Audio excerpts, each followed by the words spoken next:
Bapak,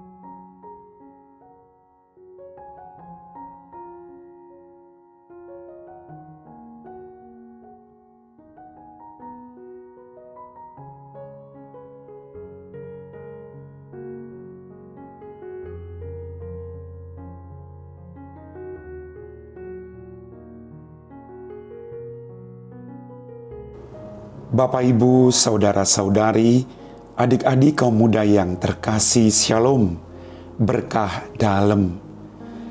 Kembali hari ini saya mengajak Anda untuk mendengarkan dan merenungkan firman Tuhan. Mari kita siapkan hati kita. Tuhan sertamu dan sertamu juga.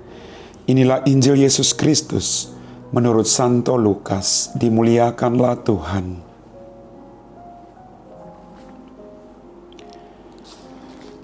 Pada suatu hari Sabat, Yesus mengajar dalam salah satu rumah ibadat. Di situ ada seorang wanita yang telah 18 tahun dirasuk roh. Ia sakit sampai bungkuk punggungnya dan tidak dapat berdiri lagi dengan tegak. Ketika Yesus melihat wanita itu, dipanggilnyalah dia. Lalu Yesus berkata, "Hai ibu, penyakitmu telah sembuh." Kemudian wanita itu ditumpanginya tangan. Dan seketika itu juga ia berdiri tegak dan memuliakan Allah. Tetapi kepala rumah ibadat gusar karena Yesus menyembuhkan orang pada hari Sabat.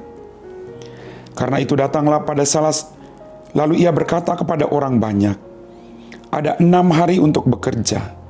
Karena itu datanglah pada salah satu hari itu untuk disembuhkan, dan jangan pada hari Sabat. Tetapi Tuhan menjawab dia, katanya, "Hai orang-orang munafik, bukankah kalian semua melepaskan lembu dan keledaimu pada hari Sabat dan membawanya ke tempat minum? Nah, wanita ini sudah 18 tahun diikat oleh iblis. Bukankah dia harus dilepaskan dari ikatannya itu karena dia keturunan Abraham?"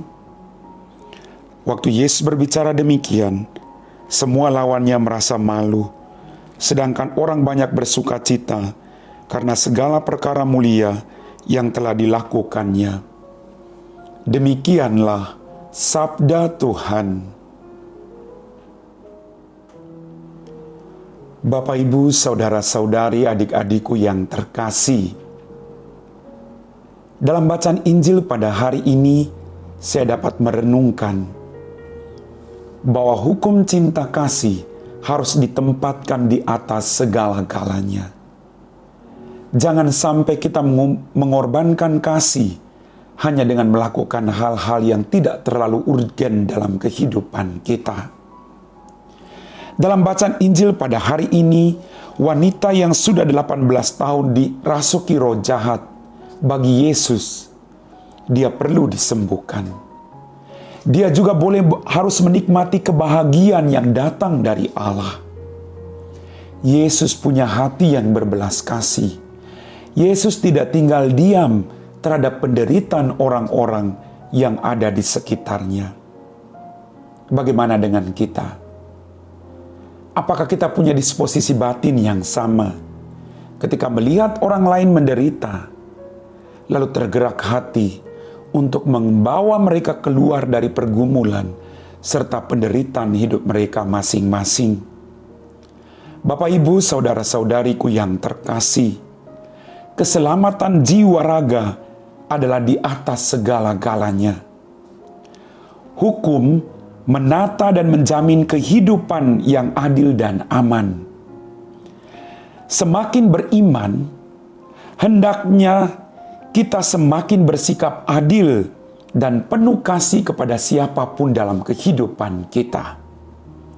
Jangan sampai hanya karena hukum, lalu kita berhenti untuk berbuat kasih. Nyawa orang, kebahagiaan orang lain itu jauh lebih penting. Yesus mengajak Anda dan saya melakukan hal demikian. Tidak perlu yang besar-besar, sederhana di dalam rumah tanggamu. Apakah saat ini kita bisa sebagai suami bisa memahami pergumulan istri, atau istri terhadap suami, atau anak-anak terhadap orang tua? Kadang kita sibuk lalu kita lupa bahwa ada orang yang butuh bantuan kita.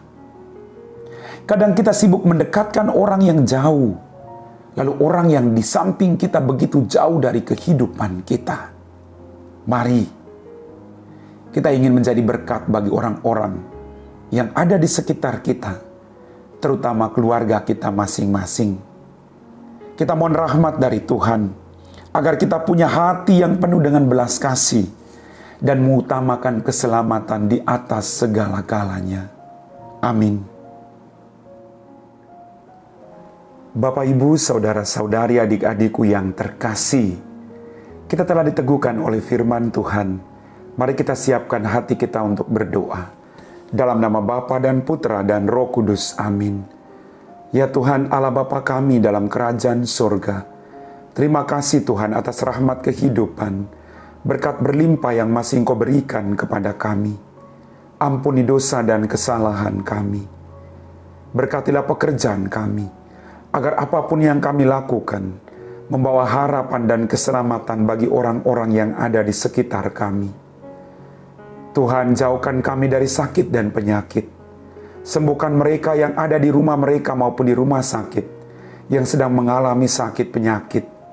Berikan mereka harapan, agar mereka mampu menyatukan penderitaan mereka dengan penderitaan-Mu di kayu salib. Kami puji Engkau Bapa, kini dan sepanjang segala masa. Amin. Tuhan sertamu, dan sertamu juga. Semoga kita sekalian diberkati oleh Allah yang Maha Kuasa, Bapa dan Putra dan Roh Kudus. Amin.